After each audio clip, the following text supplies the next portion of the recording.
kulankan oo ay ka soo qayb galeen mas'uuliyiinta gobolka Doolo hogaaminta degmooyinka isku duwaha waxbarashada ee gobolka Doolo ayaa ujeedkiisu ahaa sidii loo tayeyn lahaa waxbarashada sanadkan 2016 si loo helo jil aqoon ku hubaysan.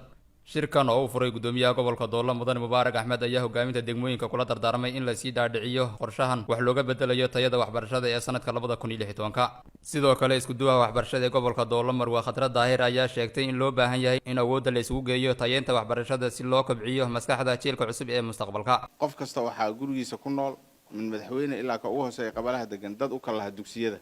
ama jaamacadaha u kala dadkaas marka natiijada waxbarashadooda si fiican baan u garanaynaa. qofkan garanaynin waxa tusaale ah sanadkii dhaweyto 12aadkii iyo 8aadkii iyo wixii la midka natiijadii ka soo baxday ma cid baa isku inkirsan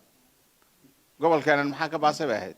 marka resource-gii iyo hantidii iyo waqtigii iyo dadaalkii la geliyay waxay ka dhigan tahay khasaaro aha Soomaa. okay sanadkii hore halkaas ahaa sanadkan hadda dhamaaday imtixaankiisii la galay maxaan rajaynaynaa macallinkii wax badan inaan laga bedelin baa laga yaabaa manhajkii ardaygii halkan madaxfiisada waxbarashada iyo gudoomiyaashii way wada fadhiyaan kullu dugsiyada waynu booqanaynay idina waad booqataan waad ka wareysaan wax kasta fiiri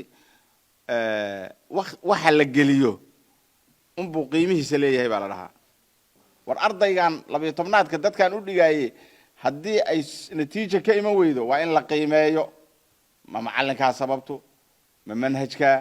ma wax kala ma dhibaato haysata dugsiga saroon kormeer ku sameeynay macallimiintii waxay ninkii wax dhigi lahaa wuxuu leeyahay ani ardaygii lamaba hadli karaba ma ciqaabi karo markuu rabo imani oo imtixaankiisa ma waxayn karo oo ma ridi karo kuwii 11aad iyo 10aadkii soo in la xisaabto uma baahna 7aad iyo 6aad ma ridi karo kuleey uu dilayaa suuqaas uu taagan yahay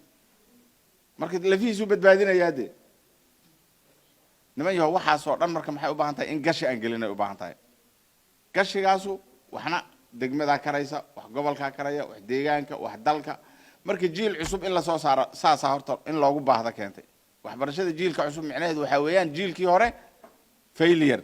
inuu khasaaray ayaa muuqata sababtoo waxaad arkaysaa nin degree wata oo wallahi ku dhufta ka shaqeyn karin oo kula dara physics iyo xisaabiyaan soo bartay soo ma badna aad buu badan yahay marka jiilkan inaynu wax ka bedelo sanadka labaad bedel badan ma inaan sameeyno sanadka marka inaan diyaar garow sameeyno bahwadaagta in la abaabulo kormeerka inaan badino macallimiinta inaan kala saaro bal dad voluntary inay meeshii gali karaan inaan ku caawino war xitaa haddii hadda ardayda la abaabulo hadda fursadaha la haysto ayna haysanin waagi hore waxa kamid ahaa library baa la aadi jiray waxba xaggan la aadi jiray dadaal baa la sameyn jiray hadda mobile-kan any google kaas markaad ku qorto maada kasta iyadoo af kasta lagu sharxay kii ingiriis yaqaan kii carabi yaqaan kii soomaali yaqaan baa laga helayaa Soomaa ardayda kaliya haddaan ku baraarujino war mobile-ka kaliya wax ka barta oo galaasya looga sameeyo oo halka hadii muraayad weyn loogu xiri karana loogu talaalo ileen mobile iyo muraayadaha isku xidmeeya jira Soomaa oo bluetooth isku xirmaana ma si kala fiilaha lagu xiriiriyo yani macallinka halkan uu ku jira kii xumaa iyo kii fiicnaaba bal inaan gashi gelino markii bahwadaagteeni oo markii la tago daafurkana degmooyinka in laga sameeyo loo baahan yahay maanta aynu sameeynayno kale hadii alla idma gashiga aynu gelinaynana waxa ugu horeynaya in bal horta baraha in la diyaariyo anisaano arka weey waxa kale oo dhan kuraasta waxun baa laga sameeyaa dhismaha waxun baa laga sameeyaa sabuuradaha badana ama jeestaha la helo ama wax kale ha leelo wax badan baa laga sameeyaa Soomaa laakiin baraha weeyaan sababtoo asalku waa macallinka aqoonta uu leeyahay inuu ardaygu gala Soomaa horta bal macallin aqoontii la intaan sidaan ku heli lahayn regular or irregular directly or indirectly suuqa aan ka keeno aan inagu is abaabulo galaasyada aynu waxun ka galo kuwa kale aan ma garanaysaa allowance u sameeyno horta macallin inaan helno wax garanaya dan macallinkan in lagu dabagalo inuu waxbarashada gudbinayo inuu gudbinayo maxaa ka garanay natiijada ardaygan ka garanay daafurka waxbarashada aan program u qabano dadweynaha in la shiriyo weeye la doodsiyo dadku waxbarashada way rabaan laakiin in lagu baraarujiyo oo inuu u soo jeedsano in waxan jiilkii mustaqbalka ummadeena mustaqbalkeeda xaq u jooga dhalinyaradii xaqay joogaan iskuuladii jaamacadaha joogaan dugsiga hoose iyo dugsiga sare bay joogaan iyo dugsiga dhexe marka mustaqbalkii ummadda waa waxbarashada weey sababtoo ah every field baa ka soo baxaya engineerka ka soo baxaya dhakhtarka ka soo baxaya ma garanaysaa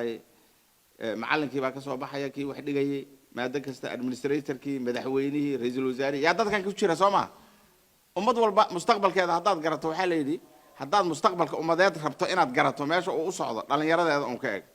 waxa weeyaan barnaamijkan jiilka waxbarashada heer deegaan waa laga daafuray maantana heer gobol baan u fadhinaa degmooyinkana waxaa la rabaa iyaguna inay dah furaan baa la rabaa waxa weeyaan markii la ogaaday dhibaatada ka jirta waxbarashada ayaa waxaa la sameeyay barnaamijkan in kor loo qaado aqoonta ardayga markii la ogaaday ardaydeenu heerka ay marayso Itoobiya oo dhan ayaa barnaamijkan la sameeyay waxa loo baahan yahay marka inaynu kor u qaadno tayada ardayga ayaa loo baahan yahay